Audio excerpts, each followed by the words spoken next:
So here's a quick tip on how to deal with pets in rental properties. And I know a lot of owners, even though they may be pet lovers themselves, they don't want pets in their rental properties. And why is that? Well, pets oftentimes do damage. And especially in a rental, tenants don't care as much as in their own homes. You know, it's just a fact. I'm not saying it's all tenants, but man, if you've seen what I've seen, I mean, we went to a place once and it had carpet in this living room, and there was so much cat pee on this carpet that we had to rip up the carpet, the underlay, and when we got there, the floorboards were so soaked that we had to rip the whole thing out. I mean, that's how bad it was, right? And so animals do tend to cause problems in properties if they're not looked after correctly. So I know a lot of owners, they don't like having pets. But here's the challenge, right? Oftentimes when a tenant applies for a property to rent, they're asked, do you have any pets? And they might say no. What do? Because you find out later on that they do have pets. And you might say, well, let's evict them. Yeah, but if you evict them, what have you achieved? You've lost money, right? Ultimately, because you've gotten them out, now you have to get someone else back in. And they could do the same thing. So here's a tip for you. If you don't want pets in your property, you have to allow pets in your property. And this is going to sound crazy, right? Think about it. If you say to someone, no pets, and they really like the property, they want to live there, do you think they're going to tell you they have pets? No. So what I do is I say, hey, we love pets.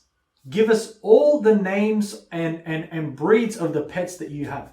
And so just be careful, because sometimes people have like 2 lines, right? Like, you know, pet number 1, pet number 2. Some people might have 3 or 4 pets. I knew a guy once had 3 massive greyhounds. I bought a property once. I had like 3 dogs or 4 dogs, 2 cats, 3 gerbils, whatever. I had another property, a lady told me, I asked her, how many cats do you have? I walked in, there was cats everywhere, right? Crazy old cat lady kind of looking thing. I bought the property with her in it, but I asked her how many cats she had. And you know what her answer was? I don't know.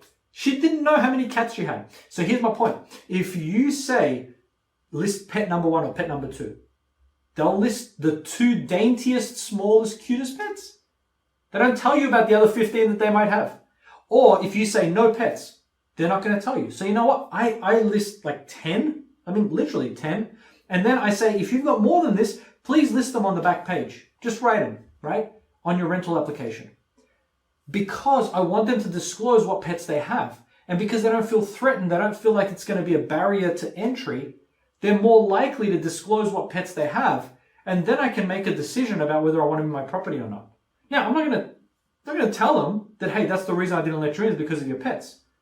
But as an owner, you have a right to choose who goes into your property and who doesn't, right? And I know there's laws and so on that claim that you should do certain things, and I don't agree with those at all. It's my property. I should be able to decide who goes in.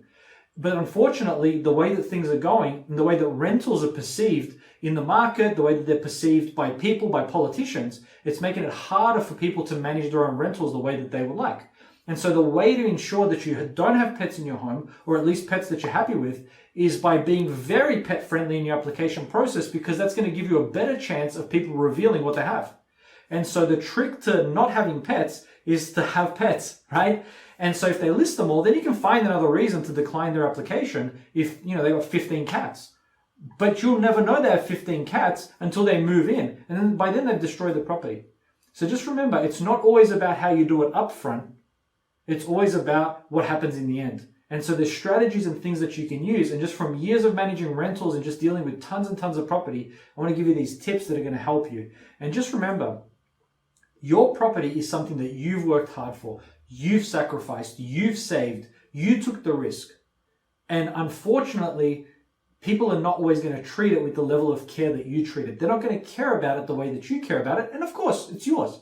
But then that also means that you've got to step up the way that you deal with it so that you have a good outcome. Don't just leave it to other people to manage your property and not take any care in it, because ultimately you bear all the risk. So hopefully this has helped you in how to manage the pet situation. See you next time.